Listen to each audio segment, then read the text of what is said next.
வணக்கம். நீங்கள் இணைந்திருப்பது உதயன் டிஜிட்டல் வலையொலியின் பிரதான செய்திகளுடன். செய்தி தொகுப்பு உதயன் டிஜிட்டல் செய்தி பிரிவு. செய்திகளுடன் இணைந்திருக்கும் நான் லிஷா தரணீஸ்வரன்.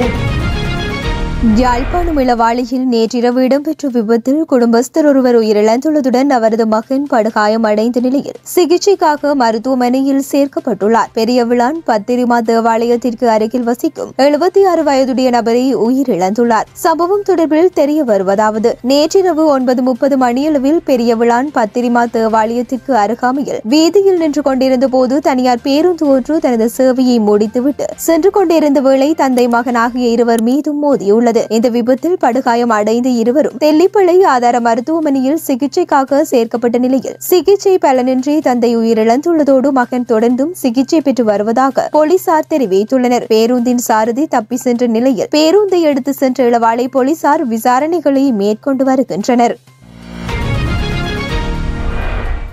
வவுனியா வடக்கு பிரதேச செயலர் பிரிவுக்கு உட்பட்டு 21 கிராம அலுவலர் பிரிவுகளை சேர்ந்த 500 விவசாயிகளினுடைய பப்பாசி பயிர் செய்கைகள் கனமழை காரணமாக முழுமையாகவும் பகுதி அளவிலும் பாதிக்கப்பட்டுள்ளது. இந்த நிலையில் பாதிக்கப்பட்ட விவசாயிகளின் கோரிக்கைக்கு அமைவாக பாதிக்கப்பட்ட சில பப்பாசி தோட்டங்களை வன்னி மாவட்ட நாடாளுமன்ற உறுப்பினர் துரைராசா ரவிகரன் நேரடியாக சென்று பார்வையிட்டதுடன் விவசாயிகளுக்கு உரிய நட்ட ஈடுகளை பெற்றுக் கொடுப்பதற்கு உரிய தரப்பினர்களுடன் பேசுவதாகவும் தெரிவித்துள்ளார். இது தொடர்பில் மேலும் தெரிய வருகிறது. வவுனியா வடக்கு பிரதேச செயலர் பிரிவுக்கு உட்பட்ட 21 கிராம அலுவலர் பிரிவுகளை சேர்ந்த 500 விவசாயிகளுக்கு பசுமை அக்ரோ பிரைவேட் லிமிடெட் எனும் நிறுவனத்தினால் விவசாய நவீனமயமாக்கல் திட்டத்தின் ஊடாக ஒரு விவசாயிக்கு அரை ஏக்கர் வீதம் மொத்தம் 250 ஏக்கரில் பப்பாசி மிளகாய் பயிர் செய்கை மேற்கொள்வதற்கான உதவிகள் வழங்கப்பட்டுள்ளன. விவசாயிகளின் பாரிய நிதி செலவில் செய்கை பண்ணப்பட்ட பப்பாசி பயிர் செய்கைகள் அண்மையில் பெய்த கனமழையினால் சில தோட்டங்கள் முழுமையாகவும் சில தோட்டங்கள் பகுதி அளவிலும் பாதிக்கப்பட்டுள்ளன. குறிப்பாக பப்பாசி செய்கைகள் அறுவடைக்கு தயாரான நிலையிலேயே இவ்வாறு பாதிக்கப்பட்டுள்ளன. இந்த நிலையில் பாதிக்கப்பட்ட சில விவசாயிகள் நாடாளுமன்ற உறுப்பினர் துரைராசா ரவிகரனிடம் முறையிட்டதற்கு அமைவாக அவர் நைனாமடு, மதியாமடு, சன்னாசி, பரந்தன் உள்ளிட்ட கிராமங்களில் பாதிக்கப்பட்ட பப்பாசி பயிர் செய்கைகளை பார்வையிட்டதுடன் பாதிக்கப்பட்ட விவசாயிகளிடம் பாதிப்பு நிலைமைகள் தொடர்பிலும் கேட்டறிந்து கொண்டார். மேலும் நைனாமடு பகுதியில் அமைந்துள்ள பசுமை அக்ரோ பிரைவேட் லிமிடெட் அலுவலகத்திற்கும் சென்று நாடாளுமன்ற உறுப்பினர் அங்கும் கலந்துரையாடல் நடாத்தி பாதிக்கப்பட்ட விவசாயிகளின் விவரங்களை கேட்டறிந்து கொண்டதுடன் உரிய தரப்பினருடன் பேசி பாதிக்கப்பட்டுள்ள பப்பாசி செய்கையாளர்களுக்குரிய நட்ட ஈடுகளை பெற்றுக் கொடுப்பதற்கு நடவடிக்கை மேற்கொள்ளப்படும் எனவும் தெரிவித்தார். இலங்கையின் நாடாளுமன்ற நாளை கூட உள்ள நிலையில் தற்போது வெற்றிடமாக உள்ள சபாநாயகர் பதவிக்கு புதிய சபாநாயகர் நாளைய தினம் தெரிவு செய்யப்பட்டு தொடர்ந்து வழமை போன்று நாடாளுமன்ற நடவடிக்கைகள் ஆரம்பிக்கப்படும் என தெரிவிக்கப்படுகின்றது. நாளை காலை 9:30 முதல் 10:30 வரையான நேரமானது வாய்வழி பதில்களை எதிர்பார்க்கும் கேள்விகளுக்கு முன்னதாகவே ஒதுக்கப்பட்டிருந்தது. எனினும் புதிய சபாநாயகர் தெரிவு அமர்வின் ஆரம்பத்தின் போதே இடம்பெறவுள்ளதால் அதற்கு சிறிது நேரம் எடுக்கும் எனவும் இதன்போது தெரிவிக்கப்படுகின்றது. சபாநாயகராக செயற்பட்டு அசோக ரன்பலவின் ராஜினாமாவை ஜனாதிபதி ஏற்றுக்கொண்டதை அடுத்து 10வது நாடாளுமன்றத்தின் சபாநாயகர் பதவி தற்போது வெற்றிடமாக உள்ளது. சபாநாயகர் பதவிக்கு ஆளுங்கட்சி சார்பில் ஏற்கனவே 3 பெயர்கள் முன்மொழியப்பட்டுள்ள நிலையில் புதிய சபாநாயகர் தொடர்பில் இறுதி தீர்மானம் எடுப்பதற்காக ஆளும் கட்சியின் நாடாளுமன்ற குழு கூட்டம் இன்று நடைபெறவுள்ளது. இதேவேளை எதிர்க்கட்சியில் இருந்து சபாநாயகர் பதவிக்கு நாடாளுமன்ற உறுப்பினர் ஒருவரின் பெயரை முன்மொழிய உள்ளதாக தெரிவிக்கப்பட்டதை அடுத்து சபாநாயகர் பதவிக்கு எதிர்க்கட்சி நாடாளுமன்ற உறுப்பினர் ஒருவரின் பெயரை முன்மொழிவது பொருத்தமானதல்ல என முன்னாள் நாடாளுமன்ற உறுப்பினர் ஆசுமாரசிங்க தெரிவித்துள்ளார். கட்டுப்பாட்டு விலையை மீறி அரிசி விற்பனையில் ஈடுபட்டு 300க்கும் மேற்பட்ட வர்த்தகர்களுக்கு எதிராக வழக்கு தாக்கல் செய்யப்பட உள்ளதாக நுகர்வோர் சேவை அதிகார சபை தெரிவித்துள்ளது. அரிசி விலை கட்டுப்பாடு தொடர்பாக முன்னெடுக்கப்பட்ட சுற்றி வளைப்பு நடவடிக்கையின் போதே குறித்த விடயம் அம்பலமாகியுள்ளதாக தெரிவிக்கப்பட்டுள்ளது. இதேவேளை குறித்த வர்த்தகர்களுக்கு எதிராக வழக்கு தாக்கல் செய்யும் நடவடிக்கைகள் நாளை முதல் ஆரம்பிக்கப்படும் எனவும் தெரிவிக்கப்பட்டுள்ளது.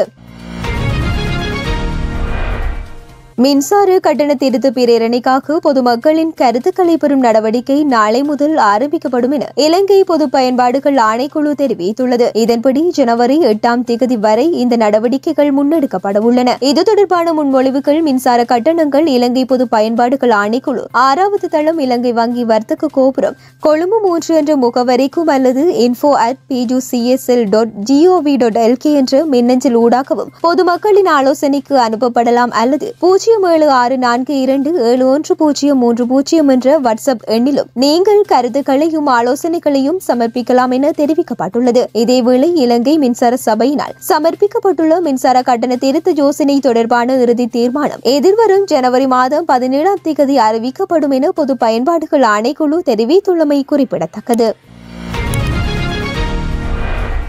3 நாட்கள் உத்தியோகபூர்வ பயணம் மேற்கொண்டு இந்தியா சென்றுள்ள ஜனாதிபதி அனுரகுமார திசாநாயக்கவை உத்தியோகபூர்வமாக வரவேற்கும் நிகழ்வு இன்றைய தினம் காலை இந்திய ஜனாதிபதியின் உத்தியோகபூர்வ இல்லமான ராஷ்டிரபதி பவனில் இடம்பெற்ற ஜனாதிபதியை வரவேற்கும் உத்தியோகபூர்வ நிகழ்ச்சிக்கு பின்னர் ராஜ்கோட்டில் உள்ள மகாத்மா காந்தி நினைவிடத்தில் அவர் மரியாதை செலுத்தியுள்ளார். தொடர்ந்து ஜனாதிபதி மற்றும் இந்திய பிரதமர் நரேந்திர மோடிக்கும் இடையிலான கலந்துரையாடலானது பிரதமரின் உத்தியோகபூர்வ இல்லமான ஹைதராபாத் இல்லத்தில் நடைபெற்றதுடன் அங்கு புரிந்துணர்வு ஒப்பந்தங்கள், இருதரப்பு கலந்துரையாடல்கள் மற்றும் கூட்டு ஊடக அறிக்கை வெளியீடு என்பன இடம்பெற்றன.